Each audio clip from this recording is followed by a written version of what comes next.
So, all right. Good morning, friends. Good morning, Steph. And I'm just going to chant a little bit before we do our chai and chat. I'm going to get my tea though ready. Put that nice and close. And today's class is definitely oriented around one of the really interesting yoga sutras. And so I'm just gonna, again, we still have a couple minutes, but I'm just gonna go down this riff.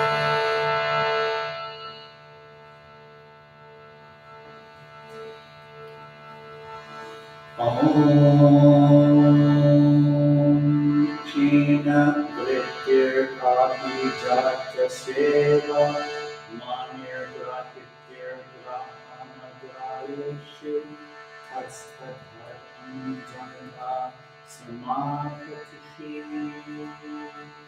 Om Jina Vritir Abhijata Seva Manir Grahitir Brahmana Grayeshu Tatsthathar Anjana Samadhatihi. Om Jina Vritir Abhijata Seva Manir Grahitir Brahmana Grayeshu Tatsthathar Anjana Samadhatihi. Om Jina Vritir Abhijata Seva Manir Grahitir Brahmana Grayeshu Tatsthathar Anjana Samadhatihi. Om Jina Vritir Abhijata Seva Manir Grahitir Brahmana Grayeshu Tatsthathar Anjana Samadhatihi. Om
Okay. So I just wanted to read a little bit for our chai and chat to set the conversation up. And so the translation of this sutra, which is Sutra 41 of Book 1. So for those of you that didn't see it online, the title of the class today is The Mind Becomes a Crystal. That's the title of the class. So the mind becomes like a crystal. It becomes like a transparent crystal, is the definition. And so this is the translation. When the fluctuations of the mind are weakened, the mind becomes like a transparent crystal and appears to take on the form of the object of meditation, whether it be the cognizer, the instruments of cognition, or the object cognized. This is called samapati. And then I'm just going to continue this dialogue. And this, so you know, is the Yoga Sutras by Baba Hari Das, who is my teacher. In Sutra 112, Patanjali gives the methods of abhyasa, practice, and vairagya, dispassion, as the means to control the vrittis, the mental modifications or thoughts. In normal conditions, the mind becomes restless due to klishta, painful, or aklishta, non-painful vrittis. Sutra 133 through 39. Patanjali gives the chitta parikarmas, the methods of stabilizing the mind. When the vrittis are controlled and the mind is purified, it becomes fit for ekagrata, one-pointed concentration. This sutra says that when mental modifications are stopped, the mind appears to take on the form of the object of meditation. This engrossment of the mind in the object is called samapati. The object of meditation can be grahiter, the cognizer, grahana, the instrument of cognition, or grahyeshu, the object of cognition. The one-pointed mind, ekagrata chitta, is like a transparent crystal that appears colored, prajna, by the cloth, bija, upon which it rests, alambhana. And so I'm going to repeat that. The one-pointed mind, which is ekagra chitta. So ekagra is one, chitta is the mental field, cognition field, is like a transparent crystal that appears colored, prajna, that means knowledge, by the cloth bija upon which it rests, alambhana. These colorations are grouped into the samapatis according to the three classifications of objects in samprajñata samadhi, higher consciousness with knowledge. And so I know that's a lot to digest all at once. But what I wanted to first for us to identify is that when the vrittis of the mind have stopped, the mind becomes like a transparent crystal. And so I want for you to imagine for just a moment if you had no thoughts in your mind. If your mind was completely empty. Like if we could, and this is what yoga does, essentially, but if we could, in a way, surgically extract all the thoughts that you have had in your mind would be like a clear plane. It would be absorbed only by itself. And then when it was overlaid, if you will, of an object, it would be able to perceive that object in its source. And so you've heard me talk about, so I'm going to just slip a little closer to the screen, folks, here. You've heard me talk about refinement of perception for, the last 2 years on the live stream and all the other things, right? And so the question then arises, what is the transition from a mind that's cognizing and attached to objects to the mind that can see through the object into the source of the perception of the object or of meditation. And this is that transition point where the mind vrittis have subsided. And the best relatable thing that we can, or maybe not the best, but one of the relatable things that we can explore is when we're in Shavasana and we get done and we're just kind of empty in the patterning of our mind. And in that place, the capacity of the clarity of the transparent crystal of the mind is in its kind of highest possibility. It's in its highest state, if you will.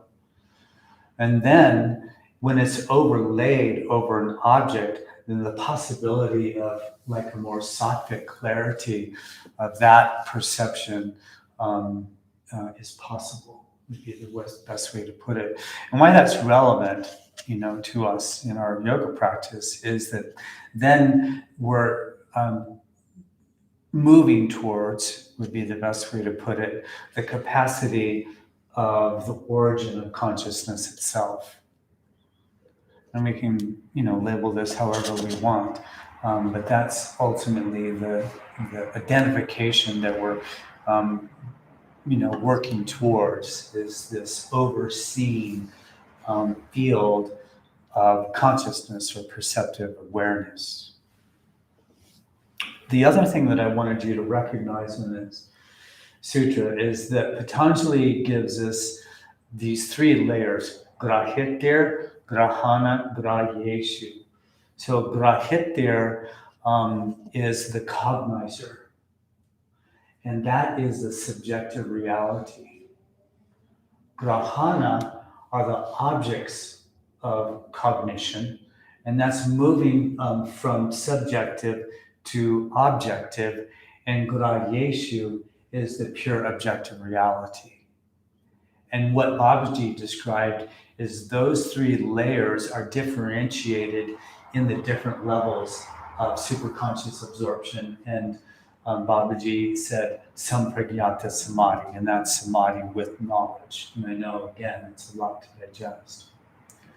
What we want to understand in this is that Patanjali is giving us this perception that no matter the field, whether we're cognizing the object or the subject, when the mind is clear, it can be draped over whatever it's perceiving. And so there's absolute clarity. So in other words, like if we're stuck on an object, then when the mind overlays itself over, the singha bowl or the shruti box, then the pure understanding of those tools will be realized. If the mind is perceiving the subject of those objects, that too will be an accomplishment. What I want us to further get is that it's all about the relative subtlety. The object is more gross. The subject, obviously, is subtle.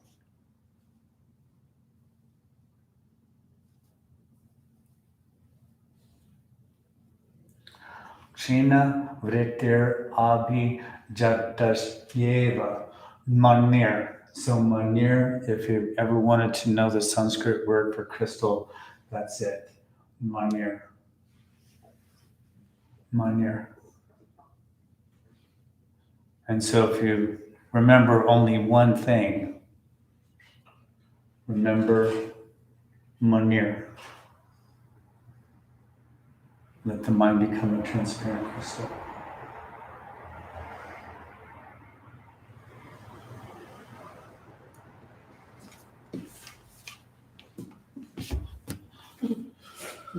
I'm glad the mic was turned on. Probably would have heard about it.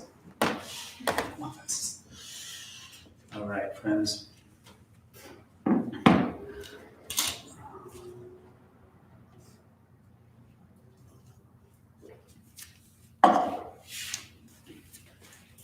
And why this is kind of relevant, I would say, in our, terrestrial experience that we have, through the daily, our daily walk in life, is that the layering of perception is so thick. The realities that we're perceiving through the lens of our karmas, through the lens of our samskaras, is invariably altered. It's just going to be. And until we kind of,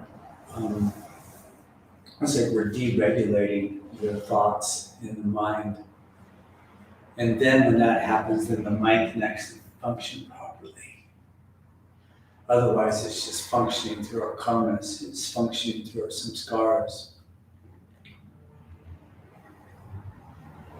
Again, what would you be like if your state of experience was completely thoughtless?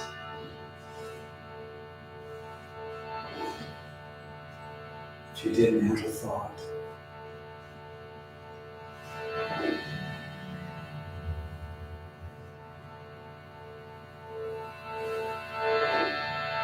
So let the eyes just gently close here.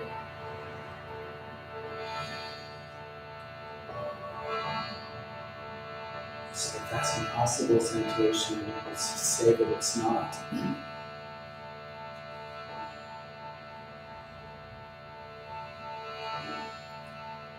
What I felt like we could be guided towards in our practice today is the energy of saucha, the energy of purity, the energy of santosha, of contentment,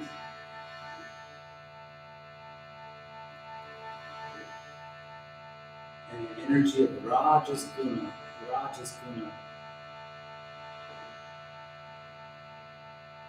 the energy of clarity. So among those three, saucha, what would that look like in your yoga practice? How would you move? How would you relate to the body? How would you relate to the experience that you were cultivating? Saucha, purity.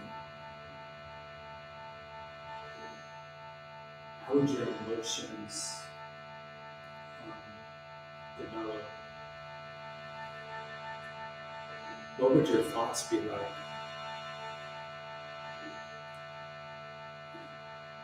Saucha, purity.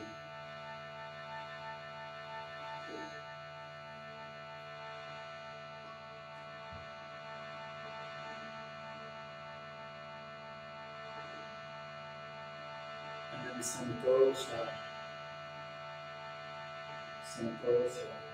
contentment.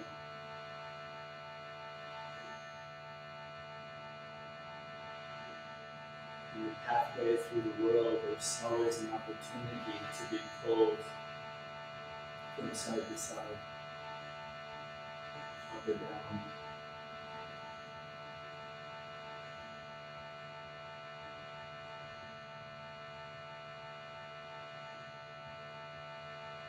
What would your emotions be if you were fully content in all instances, in pleasure and pain?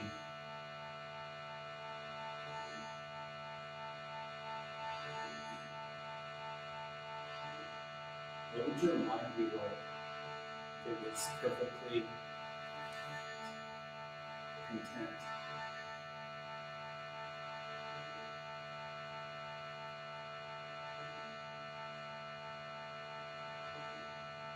Let that come in.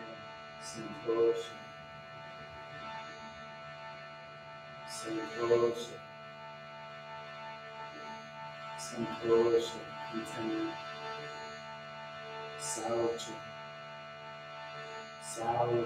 purity. Saucha.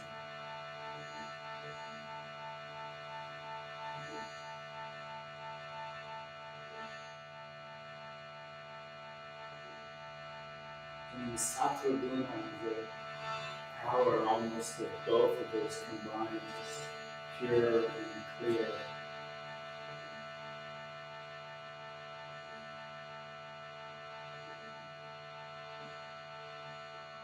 Let that come in.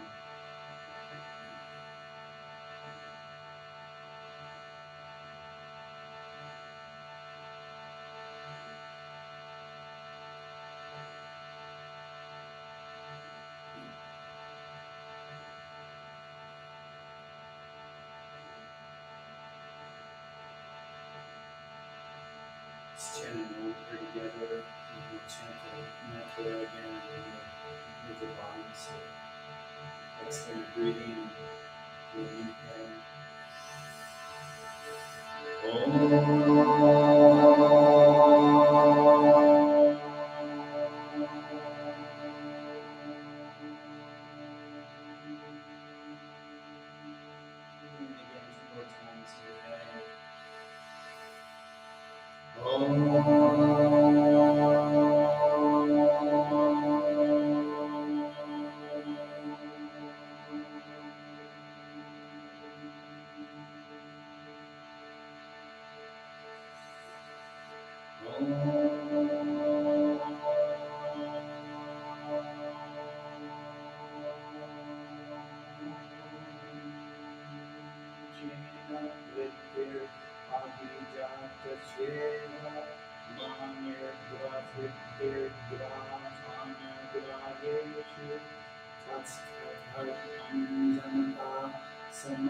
Namaste, friends.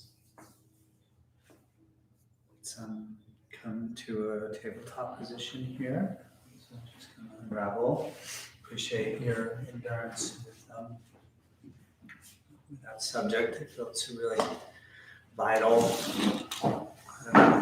unfolding. And so from tabletop, just kind of unravel the body from our seat position. So a little circling of the hips here. And just including the breath. And so then if we continue to condition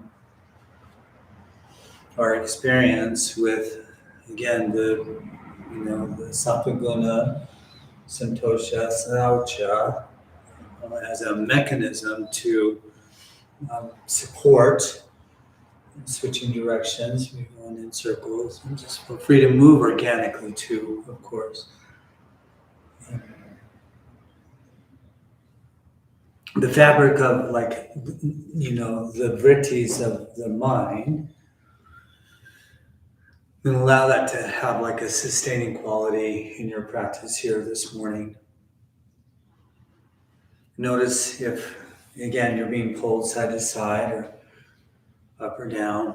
And then neutral position, extend the right leg behind you, tuck the back toes under on the mat here, and just breathe, a little stretch of the calf and Achilles, feeling into that. Or if it feels, and then we'll switch here, if it feels like you're moving rough or coarse, right? And so there's another Sanskrit word, is charu vikramaya, and it's translated as one whose motion is pleasing. Maybe that's one method to support, if you will, that sense of purity in our asana practice. And gently release to neutral. Extend the right leg again, tuck the back toes under, and then float the right leg hip height. Really extend through the big toe mound, little interrotation of the upper thigh. Breathe deeply here, inhale breath. And exhale around the knee to the chest, give her a little squeeze in. And then inhale, leg behind you, stay with me here. Exhale, bend elbows and sink. And then lift the leg a little higher, stay with the breath. Then inhale, straighten arms. Exhale, knee to chest, squeeze it in. We'll do one more of these. Inhale, leg behind you. Exhale, bend elbows, sink. Pause here. Lift the leg a little higher. Stay with the breath. And then inhale, straighten arms. And exhale, knee to chest. Give a little squeeze in. And gently release to neutral. We'll switch. So left leg extends. Toes tuck under on the mat initially. And then float. Now the left leg hip height there. And again, extend through the big toe mound. Internally rotate upper thighs here. And then nice big inhale. And exhale, knee to chest. Give a little squeeze in. Inhale, leg behind you. Exhale, bend elbows, sink. Pause here. Lift the left leg a little higher now. Inhale, breath. Exhale, knee to chest. And one more. Inhale, leg behind you. Exhale, bend. Pause here. Lift the leg a little higher. Inhale, straighten arms. Exhale, knee to chest. Squeeze. And then gently release to neutral. And then from here, extend now the right leg out to the side. The toes point forward. Pretty familiar kind of position. And then gently let the hips drift back. And then bend the elbows and come onto the forearms here until you find a nice little stretch. So that higher groin likely is where it probably shows up in the body. It's where it shows up on my body. Stay with the breath. And again, so then as experience begins to produce, sensation in asana, can one hold the mind, if you will, in that sense of contentment, that sense of purity, clarity, sattva, guna. And then gently inhale, float up to neutral ground. The left hand under the face, and then inhale, take the right hand to the sky. Give the wrist a little bit of a spin, so breathe here. So I often talk about the practice, that's within the practice. It's certainly an example of that. Inhale, breath. Next, so reach this right hand forward, and then bend the left elbow, and then just sink the heart, and then maybe reach that right hand forward until it's kind of maximized. Just feel into that. Breathe here. Yeah. A nice big inhale, and exhale back to neutral here, neutral, and we'll switch this all out. So extend now that left leg out to the side, the toes point forward here, hips drift back, little bend of the elbows, come onto the forearms, and you keep kind of cycling the pubic bone back so that pelvis continues to anteriorly rotate, so we kind of really refine the sensation in the inner groin. Yeah, just breathe. And then gently float up to neutral ground now. Right hand in the float, left arm. Give the wrist a little bit of a spin. Breathe deeply here. Let the breath really support opening the body. And then a big inhale. And exhale, gently float the hand in front of you. So this is where that kind of pure movement comes in. Chabu Rikramaya, one whose motion is pleasing. Sink the heart again. Reach that left hand forward, maybe a little more. Breathe. Let the body, just fabric of it, just open up, and then whatever sensations appear, let the mind just fabricate equanimity, right? So that's the pathway to contentment, is equanimity. A nice big inhale, exhale back to neutral. So we're back in the tabletop, and then we'll meet in downward facing dog when you're ready. So tuck the back toes under, the hips will lift here, of course. Adho Mukha Svanasana. Ooh. Just take a moment here and add any little movements, any wiggling to kind of get the body accustomed to the experience. And just stay with your breath.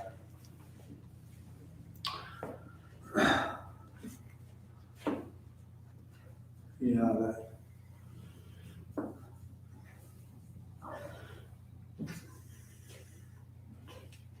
And so then that idea, and we kind of unpacked this a little bit this summer, but the word for perception is called pratyaksha. That's the word for perception, pratyaksha. And so then what goes on is, when the mind is that clear, the perception moves into this field that's called yogi pratyaksha. So That is this place where the perception has this defined clarity around like the reality of experience, right? So there's no cycling through the karmas or the samskaras for that piece of understanding of experience, if you will. And just stay with your breath. Yeah. And then lift the heels here, come up onto the tippy toes, and then sink the heart. Keep the heels lifted and lifting, so a little more like the information for the hamstrings that way. And then gently release the heels, then back down towards the earth. And put a bend in the right knee, grab the right hand and stretch the left calf and Achilles. So wake that up a little bit, and then straighten and switch. So a little bend in the left knee, grab left hand, right calf and Achilles stretches. From there. Maybe you've already done that, but we'll do that again. And a little pedaling, but then settle back into the form here. And so then just see if there has been any energy as we sustain the pose that's kind of requested you to move from it, right? So then all of a sudden that field of samatha, that equanimity has maybe been, a bit tested. And that's really the place where we want to see that transformation appear. And we'll meet here in child's pose. Release to the knees, hips to the heels, forehead, earth. And just take a moment here and relax. Just take a moment. And just breathe.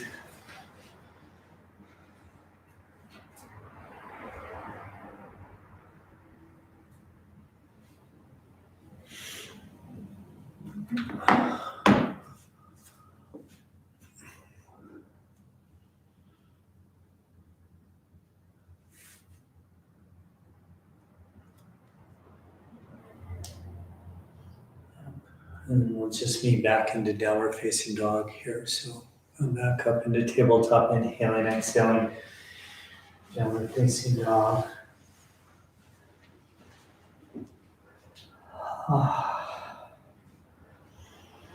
And then just a gentle walk to the top of the mat in the forward fold. So let the feet just travel to the top of the mat. A little space in between the feet. Let the weight kind of pivot into the big toenails, a little stir of the head, yes and no. And you can grab opposite elbows for a little more traction in the spine. Going into that. Just breathing.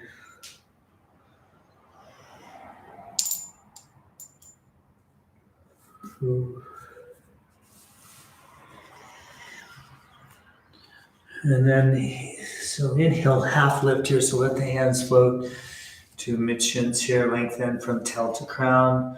Inhale your breathing. And then exhale, lengthen out as you fold down. Chin tucks, hands release. Again here. And then inhale, half lift. Exhale, fold. And then one more of these together. Inhale, half lift. Exhale, fold, put a bend in the knees, and then send the left leg back into a lunge, and then ground the left knee on the earth here like so. And just take a moment, and then let the heart kind of lift, move the shoulders back a little bit so the collarbones feel like there's a sense of broadness in them. And just stay with the breath.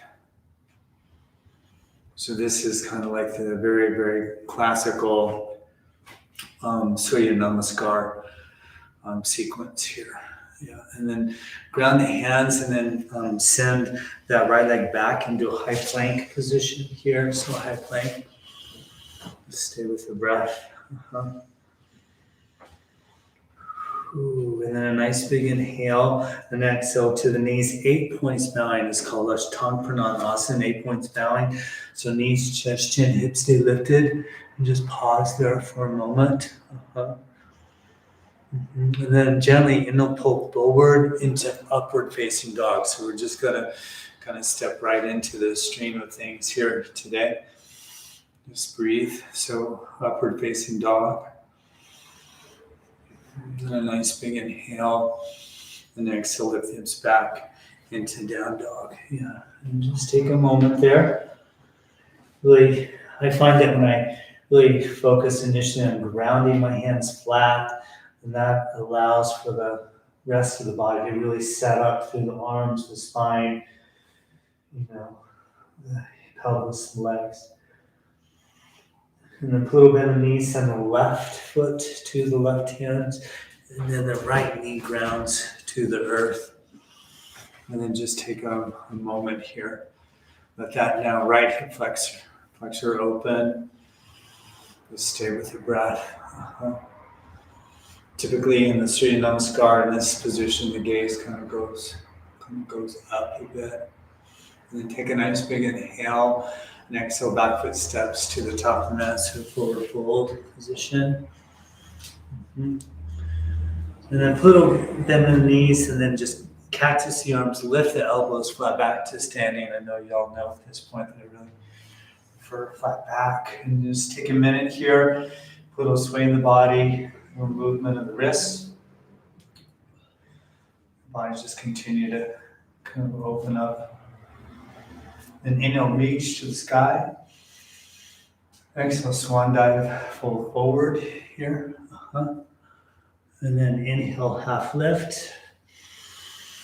Exhale, hands send the right leg back into lunge, ground the right knee. And then inhale, take the gaze up. Exhale, high plank, high push up here. And then take a nice big inhale. Exhale, knees, chest, chin, 8 points bowing. And then inhale, float into upward facing dog. And then exhale, downward facing dog. So a little connected movement with breathing. And so begin to find that we'll, do another one or more of those to smooth out the edges of the movement so that Charu Vikramaya can come into play. So one whose motion is pleasing as a structure for sattva guna, as a, if you will, a structure for saucha, for purity. Little bend in the knees, and then step the right foot to the right hand. The right knee releases down, the gaze goes up. Inhaling, of course. And then exhale, the back foot steps, falling forward really peacefully. Then inhale, flat back to standing, reach to the stars. And then exhale, hands to prayer at the heart. So samastitihi equals standing pose. Bring the feet together, the hands to prayer at the heart. Just sit nice and tall, or rather stand nice and tall. Inhale, breath. And exhale, float the hands down. Then inhale, float hands and arms over the head. So reach tall. Exhale, swan dive, fold forward. And then inhale, half lift. Exhale, fold, send the left leg back, left knee grounds, gaze up. That's on an inhale. Then exhale, high plank, high push up.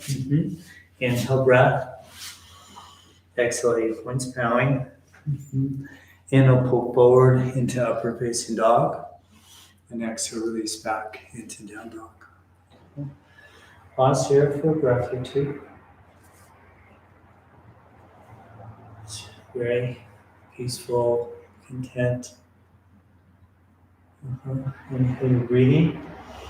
And exhale, left foot, left hand, right knee releases down, gaze up. It's all on an inhale. Exhale, back foot steps, folding forward. Inhale, flat back to standing, reach to the sky. And exhale, hands to heart. Samastitihi equals standing pose. Bring the feet together, hands prayer. Inhale, breath. Exhale, float hands down. Inhale, float hands and arms to the sky. Exhale, swan dive, fold forward. Inhale, half lift. Exhale, fold, send the right leg back, right knee grounds again. Gaze up, inhaling, of course. Exhale, high plank, high push up. Inhale, breath. Exhale, Ashtanga Pranayama, 8 points. Inhale, pull forward, Urdhva Mukha Svanasana. Exhale, Adho Mukha Svanasana. And then right foot steps, right hand, Anjali asana. Here, And then exhaling Uttanasana, forward fold. Then inhaling Urdhva Namaskar asana, so upper salutation, reach all the way to the sky. Exhale, Namaskar asana, hands to prayer, Samastitihi, equal standing pose. We'll do one more full round here, one movement, one breath. Inhale. Exhale, float hands and arms down. Inhale, reach to the sky. Exhale, swan dive, full forward, Uttanasana. And then inhaling Ardha Uttanasana. Exhale, left goes back, Anjaneyasana. High plank, exhaling, inhale breath here. Exhale, Ashtanga Pranayama. Inhale, Urdhva Mukha Svanasana. Exhale, Adho Mukha Svanasana. Left foot steps, right knee grounds, Anjaneyasana. Exhale, Uttanasana. Inhale, Urdhva Namaskar. Exhale, Samastitihi, equal standing prayer. Inhale, breath. Exhale, float hands down. Inhale, sweep arms up. Exhale, swan dive. Inhale, half lift. Exhale, right goes back, right knee grounds. Inhaling. Exhaling, high plank. Inhale, breath. Exhale, Ashtanga Pranayama. Inhale, Urdhva. Exhale, Adho. Right foot steps. Knee grounds. Exhale, forward fold. Inhale, reach to the sky. Exhale, bring it into the heart, Samastitihi. Take a moment here, let the eyes close and just feel. A moment here.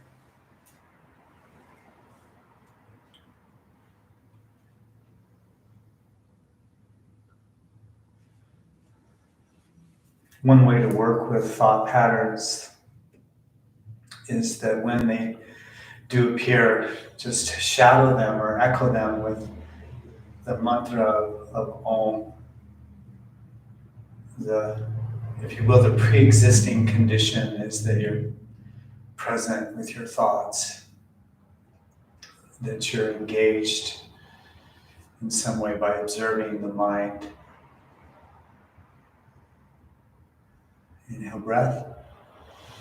Exhale, float the hands down. A little simple vinyasa here. Inhale, reach to the sky.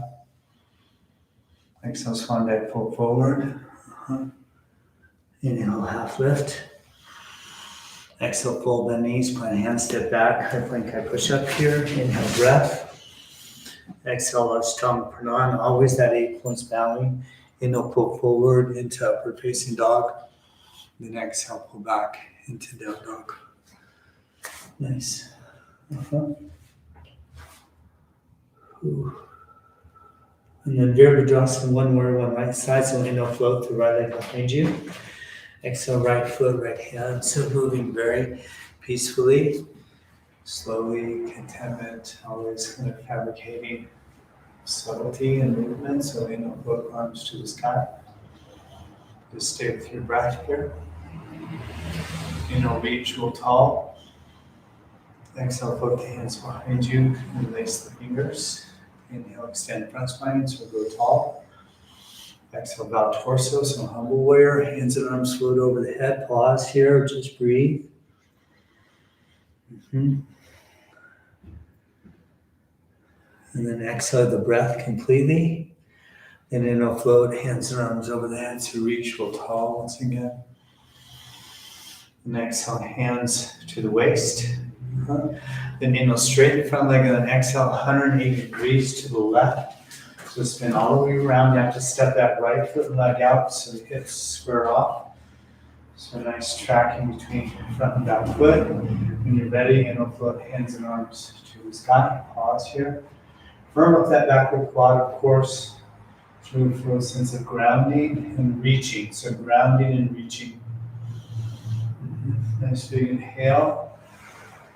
Exhale, hands behind you, interlace fingers. Inhale, lengthen front spine. And exhale, bow torso on the inside of this left leg, hands and arms. Float over the head, just sink here, breathe. Stay with your breath. Equanimity in the mind. So create a certain kind of quality of fabric for your practice. Exhale the breath. And then inhale, float hands and arms over the head. So back into warrior one, reach real tall. Exhale, hands to the waist. Inhale, straighten the front leg, and then exhale, pivot all the way around back into warrior one with that right leg forward. You're gonna have to step that left leg out. Float hands and arms to the sky. Reach in, inhale, breath. Exhale, peace warrior, so hands to prayer at the heart, and then modified warrior three, release the back foot, point the heel to the sky, step the foot in, work the weight into this front leg, then inhale, straighten the front leg, and lift the back leg, body down, leg up, energize the lifted leg. Stay with the breath here, of course. Then inhale, breathe in, exhale, hinge deeper into the form, lift that left leg, bow the heart, maybe the hands release to the shin, or ankle or the earth, forehead to the shin. Stay the breath. And then a careful bend in the standing leg knee. Release the back foot down. Inhale, float hands and arms over the head, so just gently float. Exhale, hands to the waist, be really mindful with how you move. Inhale, straighten front leg. Exhale, pivot 180 degrees to the left, reset the stance of the feet. Inhale, sweep the arms to the sky slowly. Exhale, hands to prayer. And then again, modified warrior three, release the back foot, point the heel to the sky, work the weight into that left leg, and then just straighten that left leg, and lift the back leg, body down, leg up, stay with the breath. And then sink a little lower. Maybe the hands go to the left ankle, the floor, keep lifting the leg, forehead towards the shin. And then a careful bend of the standing leg knee, release the back foot down, float the arms over the hands to warrior one, just moving really peacefully. Exhale, hands to the waist. Inhale, straighten the front leg. Exhale, pivot 180 degrees. Step the back foot to the top of the mat. Take a moment here, close the eyes. And your breath.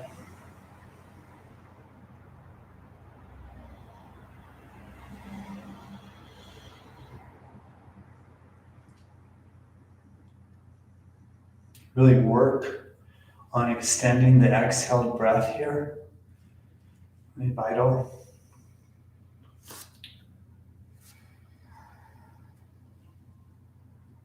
And exhale your breathing.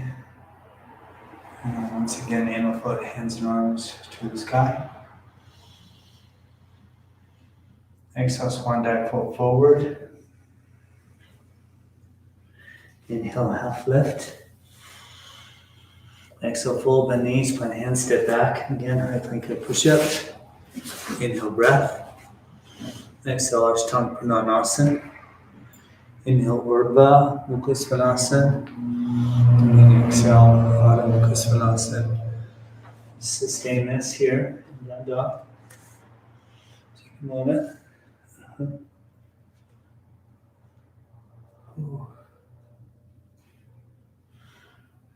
And then gently bend the knees, and then warrior two. So step the right foot to the right hand pivot, the left foot down. Take a moment here. Kind of organize the stance in the feet. And it feels like the hips are open. The arms will go to the shoulder height. Breathe here. And then we'll work this just a little bit. Let the palms turn up here. And then inhale, straight front leg, reach the hands and arms overhead. And then exhale, bend front leg, knee, arms, shoulder height, of course. And then 2 more times. And your arms just move and breathe. A subtle breath, small movement. and peaceful. And we'll end up in warrior two here again, a little deeper. So just lengthen your stance some. Stay with the breath. So core is active. Breathe into the upper chest. Then extend the side ankle, so Parsvakonasana. Right forearm, right thigh, left arm over the head. And just reach here. Let the heart spin open. Really be guided to spin the knife edge of the hand towards the earth. Keep reaching. And then maybe straighten that right arm towards the earth. So sink a little deeper into the hip. Stay with the breath. Ooh, yay. And then exhale, you're breathing completely. Reverse warrior, so straighten the front leg, left arm down, left leg, right arm over the head. So reverse triangle, inhale, breath. Exhale, hands and arms shoulder height, so Trikonasana, triangle pose. Perhaps the thumbs to the sky, inhale, breathing. Next, so just reach, and when the hip stops moving, just tip. Left hand reaches to the sky, right hand to the earth. Shoulders away from the earth. Keep the heart spinning open. Stay with the breath. And a nice big inhale. Exhale. Left hand to the sacrum. Look down. So Ardha Chandrasana. Bend the front leg, knees, step the back foot in. So a half moon. Plant the front hand in front of the front foot. And you'll straighten that front leg. Lift the back leg. And then float that left arm. Some of you may want to bend that left knee, capturing foot or ankle. A little stretch to the quad, then kick the foot into the hand, kind of working the left shoulder blade towards the spine here. Breathing. And then gently release the foot if you have it. And then we'll meet back in warrior two. So careful bend in the stand leg knee. Release the back foot down. So warrior two. So we end up again. Inhale, you're breathing. Exhale, hands to the waist. Inhale, straighten front leg, so pivot the right foot in, the left foot turns open, so 180-degree turn on your mat. Once again, of course, bending into the front leg knee when you're ready. Arms float, shoulder height, so Virabhadrasana 2. Take a moment here, breathe deeply. Bring that, contentment back into the breath. Let the palms turn open. Exhale, breath. Then you'll straighten front leg, reach arms to the sky. So on the inhale, exhale, hands and arms inside shoulder height. Again, palms turn up and no reach. More of these on your own.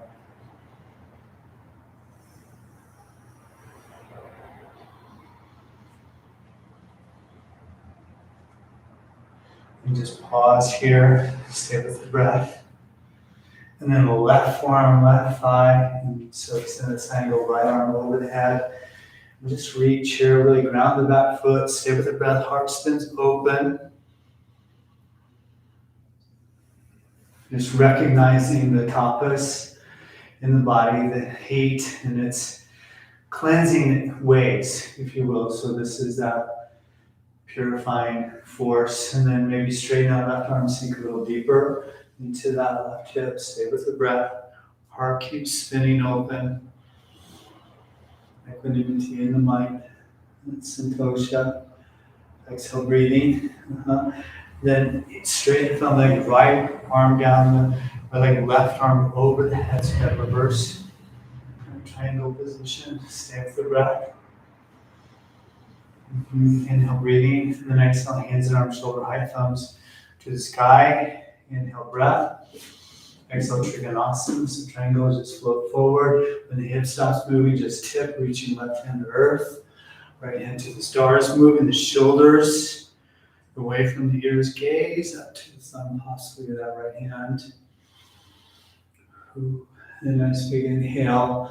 Exhale, the hand to the sacrum. We can look down. So Ardha Chandrasana again. So a half moon, bend the front leg knee.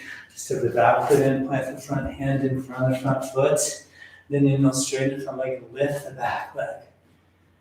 Stay with the breath. Float that right arm when you're ready. Then again, some of you may want to bend that right knee, capturing foot or ankle. A little stretch of the quad and kicking the foot into the hand. Stay with the breath. And then when we meet back in Virabhadrasana 2, warrior 2, so release the foot, little bend of the knee. So warrior 2. Inhale, breath. Exhale, hands to the waist. Inhale, straighten front leg and then just pivot the left foot in. So we'll be facing the long edge of the mat. Hands stay at the waist here. Inhale, breathing. And exhale, hinging at the hips, folding forward. Hands release down, lengthening crown, the head towards the earth. Stay with the breath. Ooh.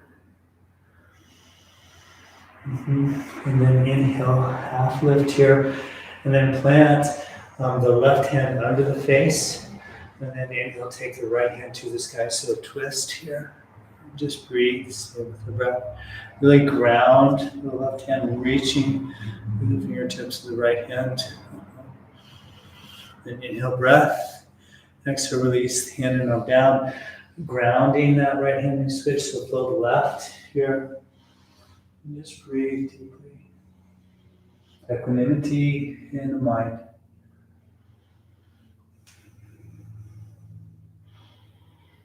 Inhale, breath. Exhale, hand and arm down. Inhale, you're breathing. Exhale, hands to the waist. A little bend in the knees. Inhale, flat back. Just standing and then just pivot the right foot and then just step the back foot to the top of the mat. We'll be here at the top of the mat. Just take a moment. Let the eyes close. The palms can turn open. A little bend in the knees here. Just breathe. Feel.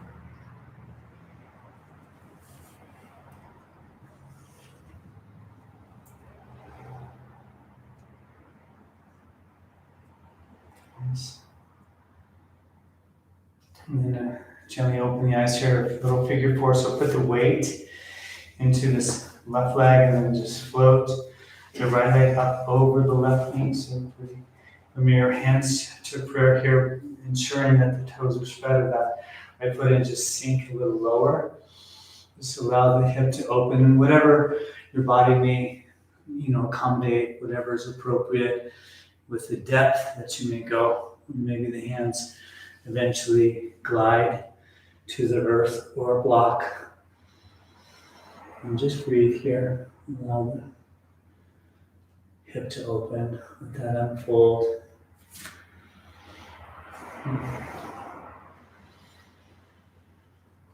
Oh, and then we're not quite done. We'll float up halfway and then just take the right elbow into the instep of the right foot. So a little twist to the left. The hands come to prayer.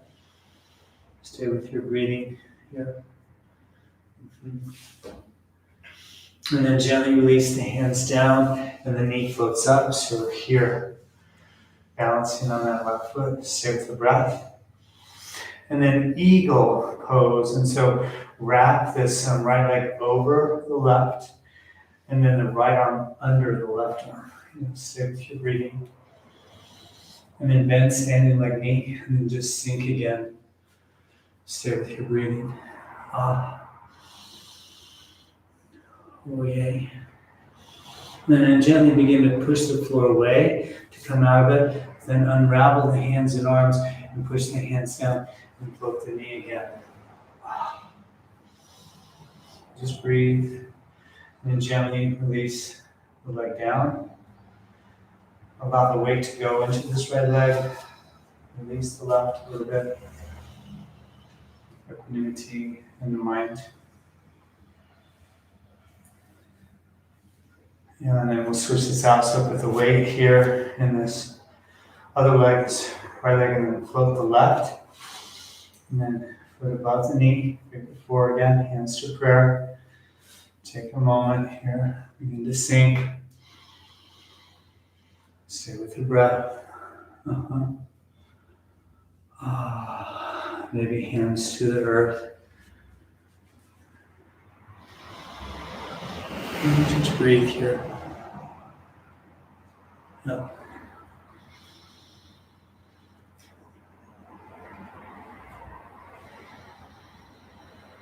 And then a little belly button to the spine, halfway up, and then left elbow into the instep of the left foot, hands to prayer. Breathe in. Take a moment. And then begin to rise, and then float the hands down and the knee up. Take a moment.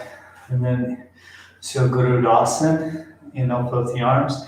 And maybe all at once, this left leg over the right and the left arm under the right arm. So allowing everything to squeeze. Feel into that first, and then bend, stand like knee. And then hinge at the hips. Just stay with the breath. And then gently begin to push the floor away. And once again, the hands float down and the knee floats up. Just take a moment here and then gently let the leg float down. Remove the pressure from that leg.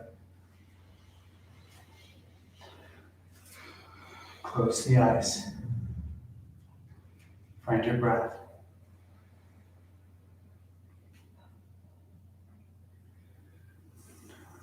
In our asana practice, what happens is a breath becomes a labor because there's pressure in the pulmonary circuit. And for the yogin, it's an opportunity to extend the exhale, to really manage our central nervous system by lengthening the exhale, and that resolves a lot. It's a very powerful practice.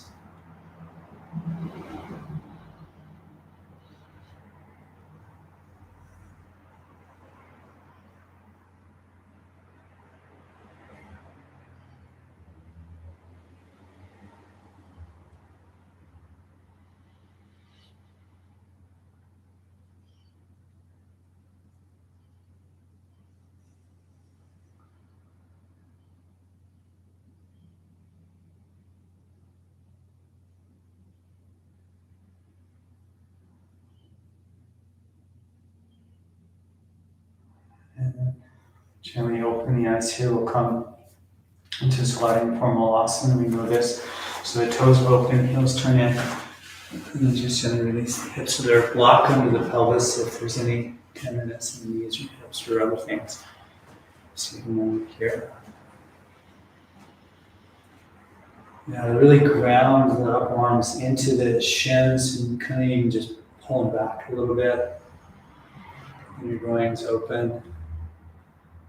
And then we'll twist. So extend the left arm out and then take the right to the sky. And just squeeze. Really ground this upper arm, this left arm into the shins. So just squeeze that side. And then we'll bind this if you choose. Thumbs turn down, elbows bend, and then lace the fingers here. Just take a moment for that. And then gently release back to neutral. And then we'll switch this out. So right hand to the earth, left hand to the sky, gaze up here. And just really ground the upper arm into the shin, reach in. And then if you want to bind, so bending of the elbows, the hands go behind, interlace, keep tracking that left shoulder open. Breathing here. And back to neutrals, and then Subhakasana. You notice this crane pose with the hands ground, really flat hands, but then lightly caress the tips into the earth, and then lift the hips, and then lift the heels, and just squeeze into the triceps or the armpits, and let that squeezing of the knees allow you to float forward, and then the feet to float off the earth. And just stay with the breath. Turn the back into an umbrella. So really reach the back to the sky. Stay with your breathing.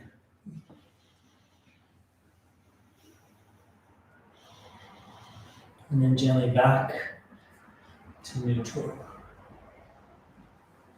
Hands to prayer. Find your breath.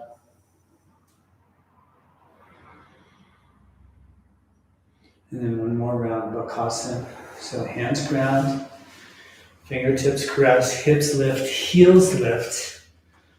Squeeze into the armpits, the triceps, and just float the feet. Stay with the breath.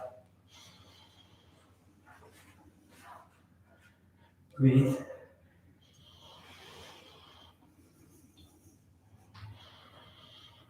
And then back to neutral. Take a moment here, friends. And then let the hands go out to the side. The thumbs turn down. Then bend both of the elbows and just wrap the hands back. And then just keep tracking, if you will, the shoulders away from the ears. Stay with the breath. And then gently release the hands behind you, hips to the earth. Relax the hips here. Release the knees to kind of a neutral position. Take a moment. Let the body sit up tall. So engage the core.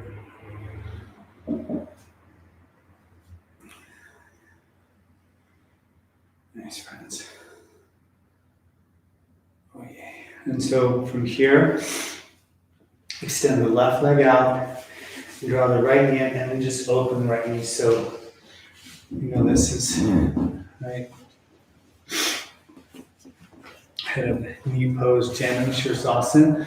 So first just twist the torso over the extended leg and then grab the shin and then lengthen up. And so as the body accommodates the form, in other words, the hamstring opening, let there be a pulse from the root of the spine all the way through the crown of the head up. And let that kind of tender, lengthening energy release the hamstring, keep the toes spread of the left foot. Heart floating forward. Sometimes there's a tendency to lift the chin, keep the chin slightly tucked and the upper palate moving back. And so that is extending the spine. And as the hamstring opens, then begin to feel that space without collapsing, though, the front spine. So keep the front spine nice and long here. Just keep breathing. And then just notice if you want to,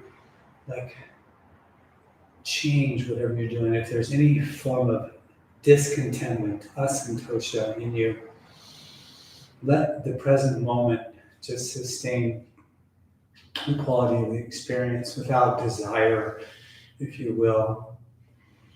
And if there is desire to do something different, just notice how that's appearing. It's just the fabric of a samskara, of a yoga practice, actually. And then a nice big inhale. And exhale. Now we can gently round and release the head. And then breathe into the belly.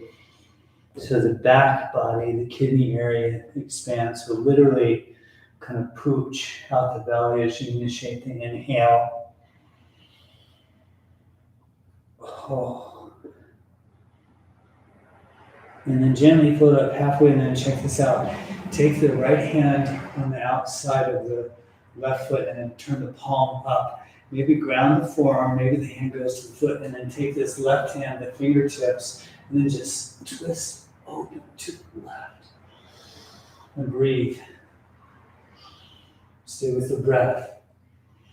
And then a big inhale, and then exhale, just sink lower into it once again. Breathe here, friends. And then gently, belly button to the spine, pull it in, firm that up, inhale, come back to neutral. We'll pause here for a moment and just kind of feel the energy being released through the body.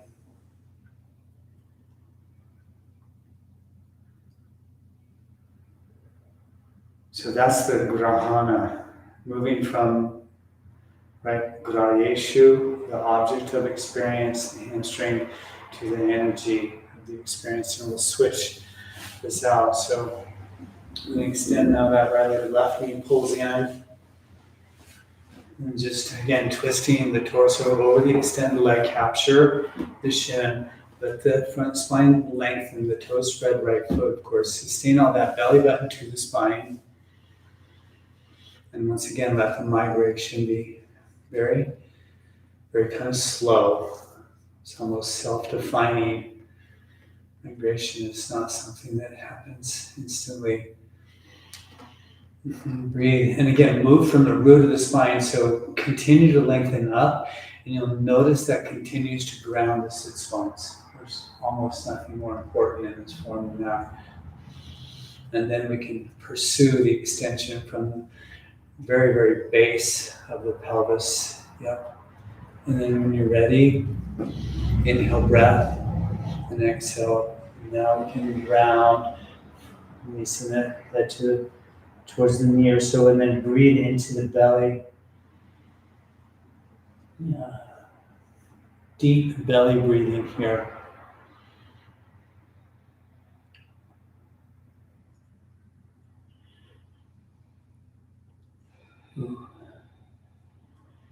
And then gently inhale, float up halfway. Now take the left hand on the outside of that right leg. Whatever works, right? Maybe the foot's accessible, maybe not. And then this right hand to the outside. And then just twist to the right here. Feeling into that. And then inhale, breath. And exhale, just deepen into it. Now again. Whew.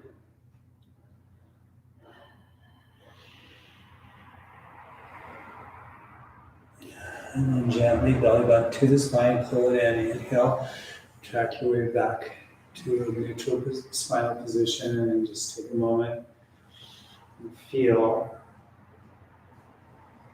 the observer that is standing behind the interpretive experience of the subtle body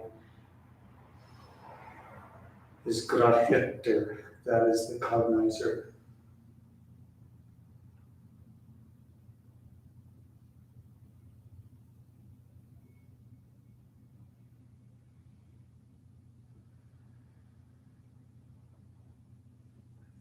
And gently float the eyes open and extend the left leg out. And just as a transition here, Dandasana, so staff pose, just lengthen up. And then let the hands draw behind the hips, ground firmly, and then inhale, lift the hips off the earth. Shoulders move away from the ears here. Lengthen through the crown of the head. Breathe. And then gently release the hips down. And then from here, I'll ask that you spin around 180 degrees and make sure your block is near you. So, yeah, 180 degrees, block is close by.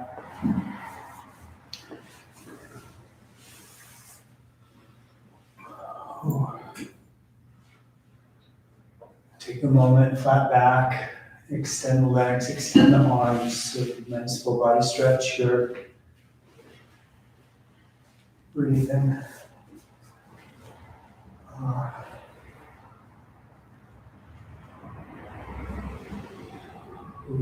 And then Asana. You notice there's very little bend in the knees here. Let the feet go flat, tracking with the hips, of course, upper arms, ground. And then with an inhale, lift the hips, kind of squeezing, the shoulder blades underneath you, possibly interlacing the fingers here. And then just keep lifting the hips. If the neck is flattened out, lift the chin a little bit so the curvature of the cervical spine is sustained. Just breathe here, stay with the breath. And then ground firmly the right foot into the earth. Then lift the left leg and plant the foot theoretically on the ceiling. Just reach it up and up and up. Stay with the breath. And then gently release the leg down. And then we'll switch, so ground the left leg. And then float the right leg to the sky. Just reach it up and up and up. Breathe here, stay with the breath. And then gently release the leg down. And then from here, lift the heels. Come up onto the tippy toes, lift the hips. And then extend the arms long over the head. And then very slowly begin to descend the spine from the neck. Very slowly through the thoracic. Slower through the lumbar. And then when the hips land, the heels come out. Take a moment there, friends. We're not quite done. And so from here, Urdhva upper facing bow or bridge, you choose. For the Urdhva bring the hands to the shoulders, let the fingers, point towards the feet. When we kind of turn the hands open, the elbows move in, and that's ideal-ish. And then exhale, you're breathing completely. Stay with me here. Inhale, lift the hips as in bridge. Exhale, under the crown of the head. Then inhale, straighten the arms. And just breathe here. Stay with the breath. Stay where you are. Breathe.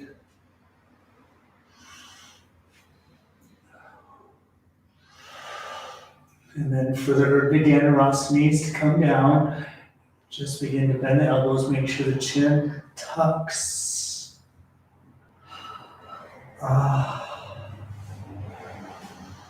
And then let the knees roll open, the soles of the feet come together. Supta Baddha Konasana, right hand belly, left hand heart. And just relax and let go.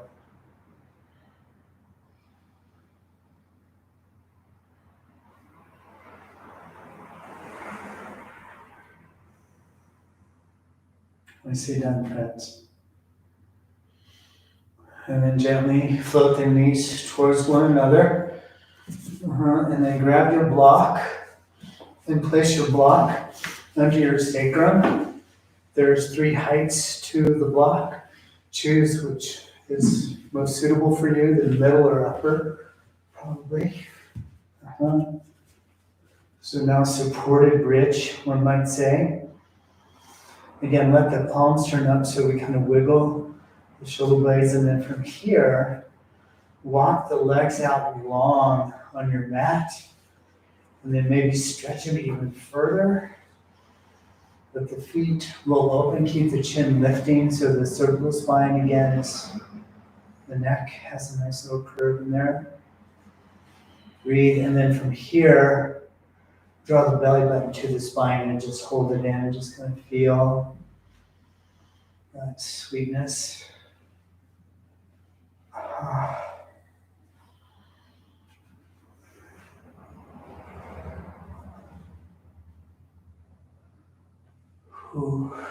And then gently, here, bend the knees. We'll stay on the block, track the knees to the chest, and then straighten the legs to the sky. So, Viparita Karani Mudra. The body typically takes on a V shape. I always adjust the face of the block that's on the sacrum so it's flat against my sacrum. So I turn it on the edge of making any kind of move that feels stable, supportive.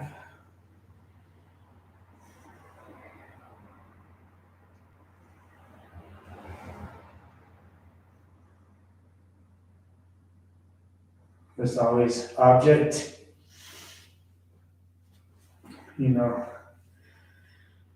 the instruments of cognition is how Patanjali described what we're utilizing to observe the object, and then the subject, the observer, the grahita. Yep. That's the place that we want to actually, mature in our pratyaksha, in our perception. And then gently let the knees bend here. We'll come out of it. Release the feet to the earth. Whenever that's suitable for you, we remove the block. Hips go back all the way down. Give them a little hug, the knees, into the chest. You can rock side to side here. And then we'll move into our pre-Shavasana breath retention, but get comfy in Shavasana. So if you want to add a layer of clothing or anything that way, make sure that you're styled in that way. Kind of adjusting how we process this here, these cooler months.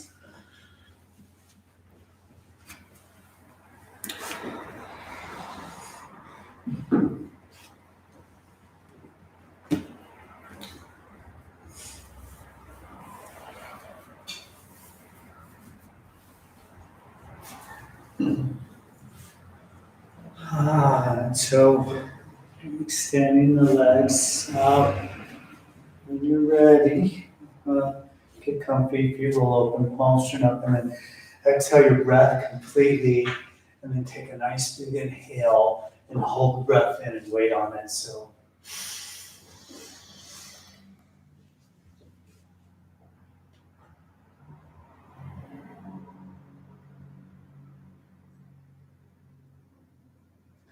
And silently exhale the breath.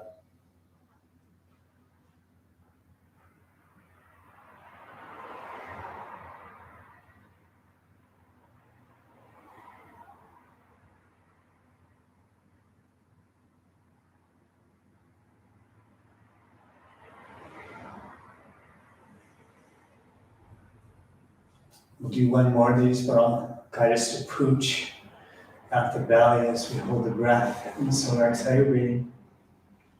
And take a nice big inhale. Hold the breath. Pooch out the belly.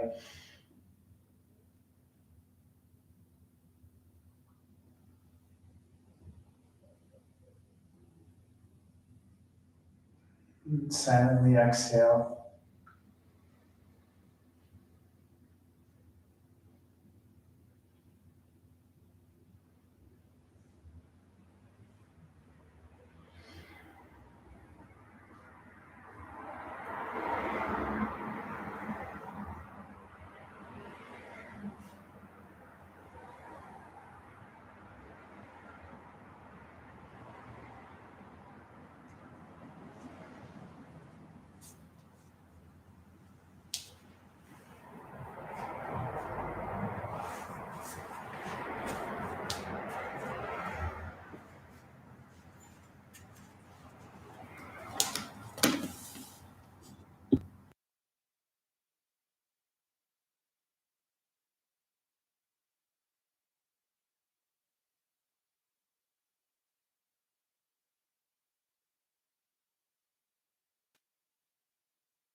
Allow your being to sense peace.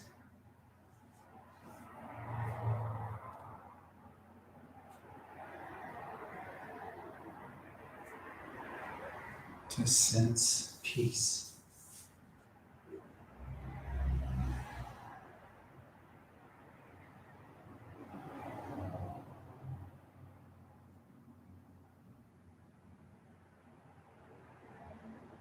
Let's hit the subject.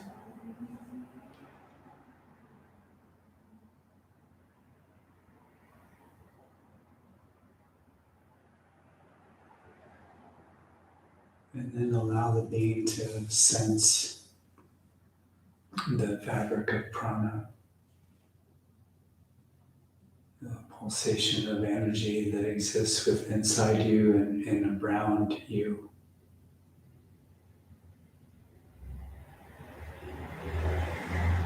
One gateway is either through the soles of the feet or the palms of the hand.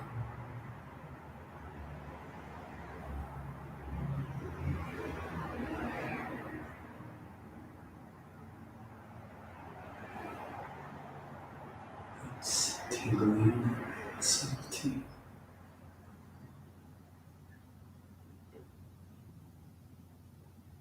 That's grahana, the instrument cognition.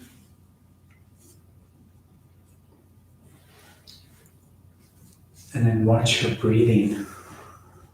Just let the belly rise and fall. It's the breath.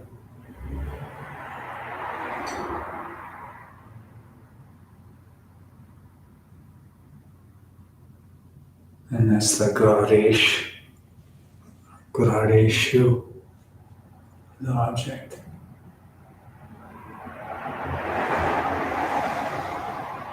Recognize the capacity that you can distinguish.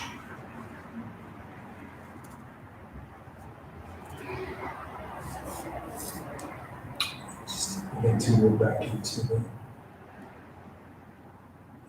the body, maybe float the head gently side to side with the spine. Reawaken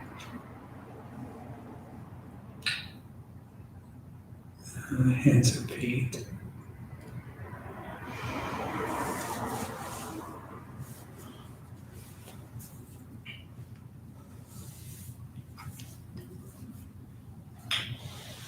Or stretch. And we'll end up on the left side, maybe hug of the knees.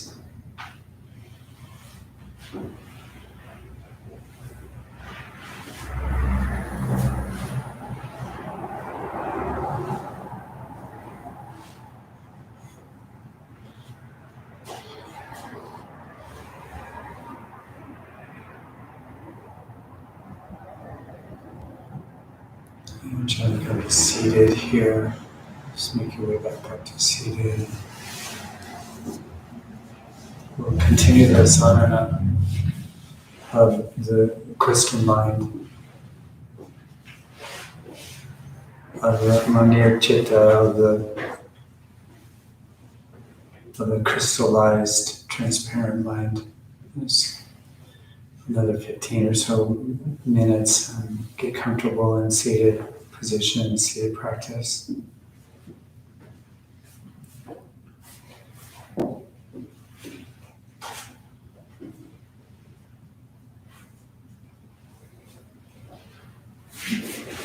One of the understandings of this time that we're in is that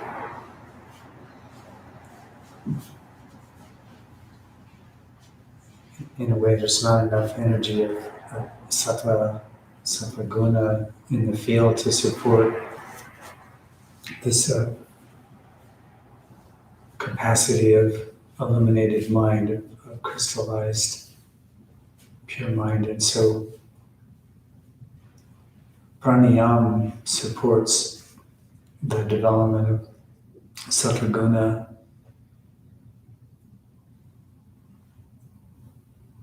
And so the practice will be the full yogic breath with kumbhak. The kumbhak, the word means suspension, the both the top of the inhale and the bottom of the exhale. And the technique essentially is to, say full yogic breath, belly expands, rib, chest, and then get to the very top of the breath and continue to filter the fragments of air into the lungs for a few counts. So we're not holding, we continue to assimilate. And then whenever it's comfortable, release the breath. But then the release is also very slow, and then get to the bottom of the exhale and continue to release, the remnants of the breath from the lungs. And then the belly then re-inflates to then capture that next inhale.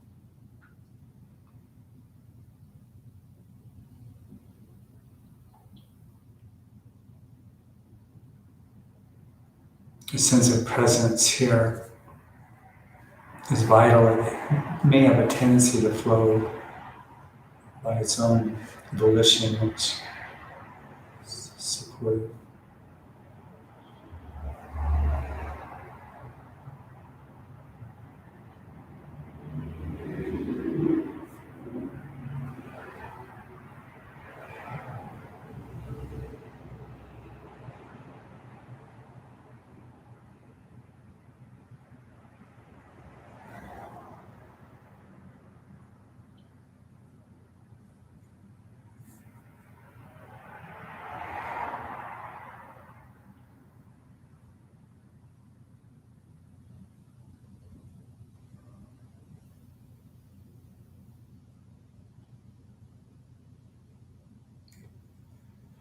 The practice should refine the edges of your being,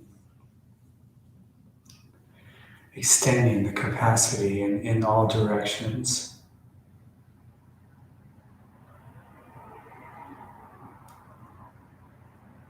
So inhaling further than what you're accustomed, exhaling further than what you're capable of.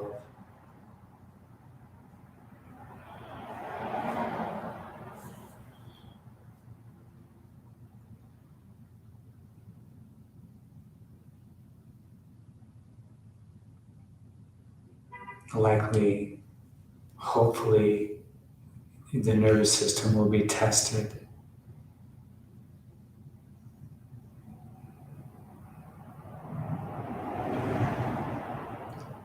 And just meet that with equanimity, meet that with peace.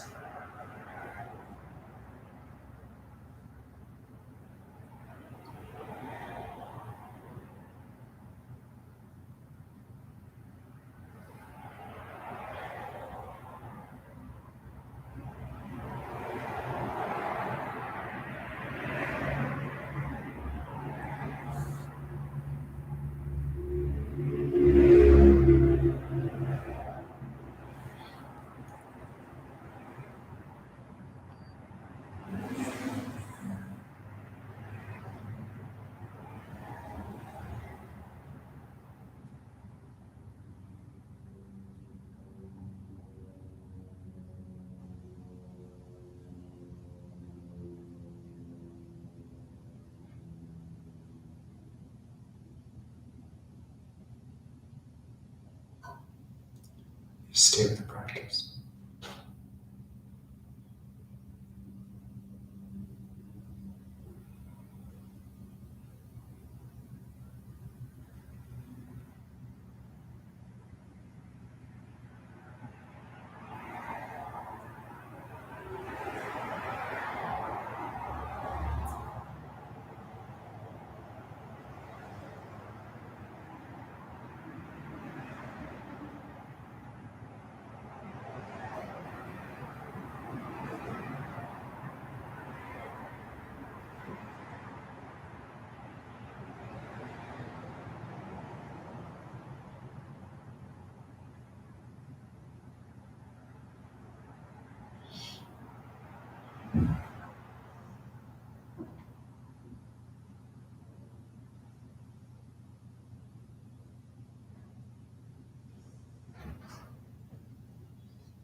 And gently out to your next exhale. embark. Just releasing this practice. Just breathe normally and let the belly breath accommodate a couple of repetitions, and then let's settle into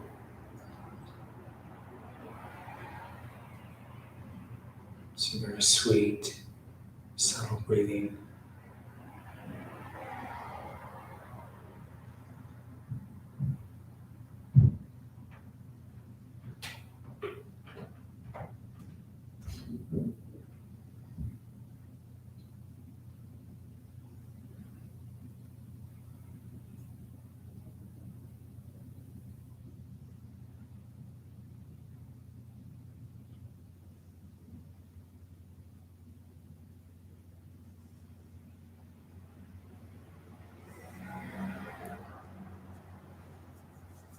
For the meditation, the guidance here is to allow the mind to be empty.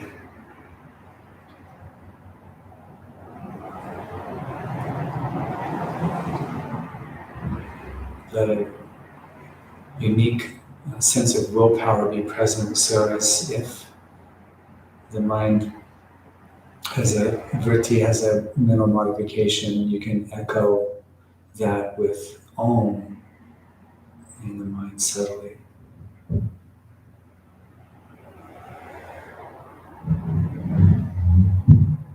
When Om is placed in the mind, or its symbol image visualized, while it's an object, it's also a subject. It's grahita and grahyeshu, a subject and an object.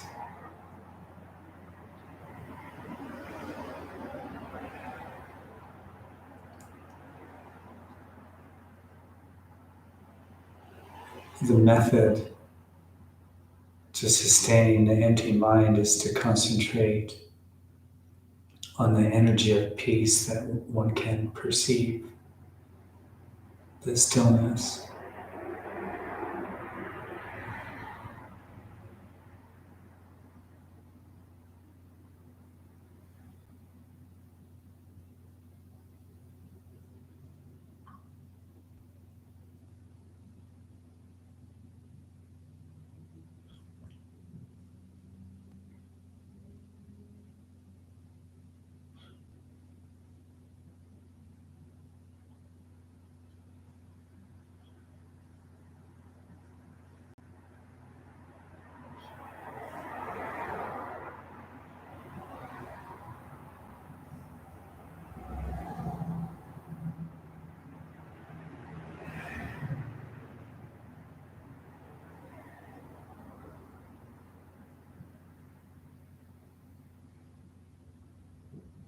And one may notice that there's a sense of trying to, say, concentrate and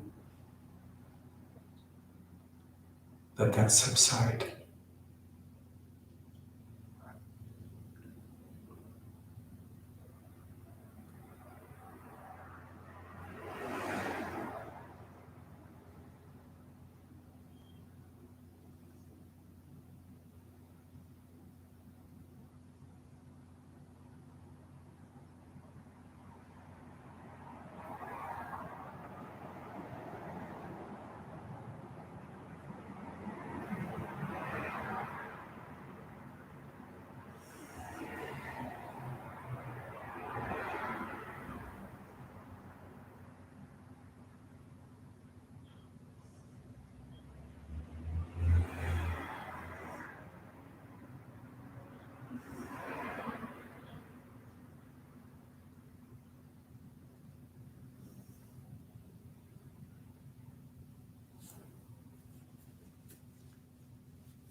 becomes a crystal.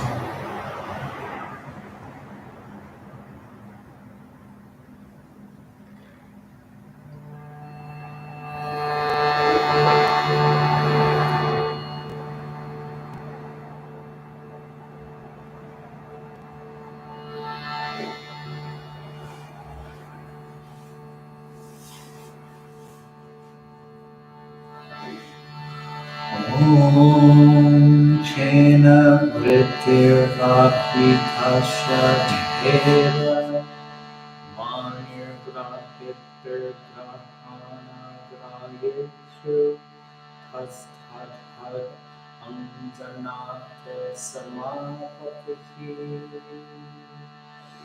Om Kena Vritir Akhitasha Deva Manir Grahitir Grahana Grahyesu Hastadhad Anjanata Samapatihi Om Kena Vritir Akhitasya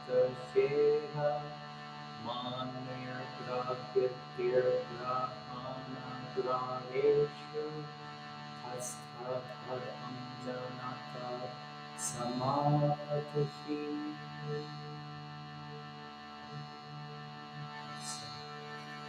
Just chant 3 oms here together. Presence or exhale breath.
So bringing hands to prayer here.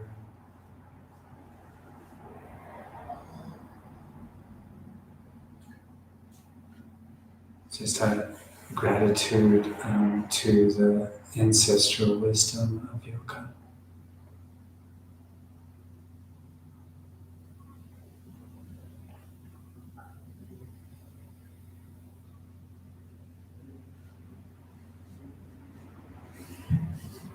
Namaste. Namaste.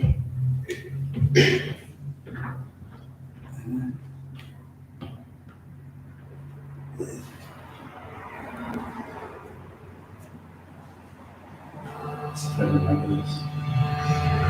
Om Hande Gurunam Charanavinde Sandarsita Swatma Sukhava Bhote Nishreyase Chandalikai Namane Samsara Hala Hala Moha Shantye Harahu Guru Chakram Chakra Chakra Se Dharinam Sahasra Shivasam Svetam Pranamani Patanjali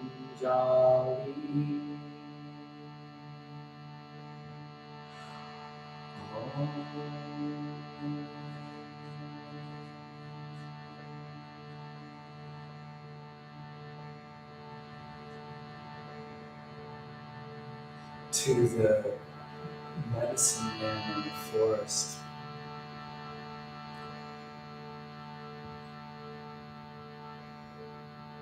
Patanjali, who heals us from the serpent of samsara, the serpent of conditioned existence.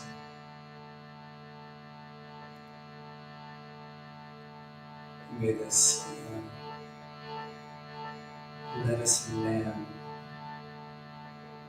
illuminate our minds.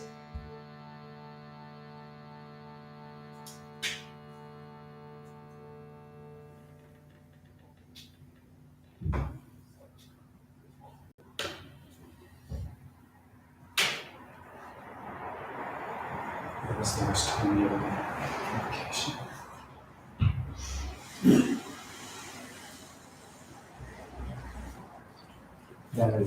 That's samskara. All right, friends on the stream, thanks for joining. You're welcome, Steph, namaste, and the rest who are in the ethers. Love, peace. All right, be well, friends. Om Shanti.